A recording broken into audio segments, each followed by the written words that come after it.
Dopo una prima giornata, devo dire, assolutamente non positiva, la situazione si sta ordinando.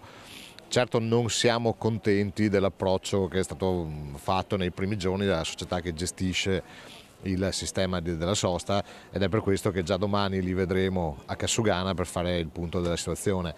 Comprendo che cambiare un sistema della sosta che è in vigore da 25 anni evidentemente porta con sé delle criticità, però noi ci attendiamo da chi collabora con il Comune di Treviso più precisione, più attenzione, perché non è bello, soprattutto in un momento in cui si chiede ai cittadini uno sforzo economico maggiore per pagare il parcheggio, che alcuni sistemi non funzionano. A maggior ragione oggi che viene chiesto un aumento per la sosta, è importante che il sistema funzioni perfettamente.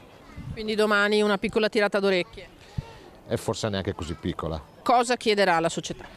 Sicuramente maggiore attenzione, una rivisitazione di tutto il sistema deve essere costantemente monitorato, elementi informativi devono essere costantemente divulgati, l'app deve essere rivista perché non funziona bene, anche se questa non è completa responsabilità della società, però chiediamo molta più attenzione al gestore.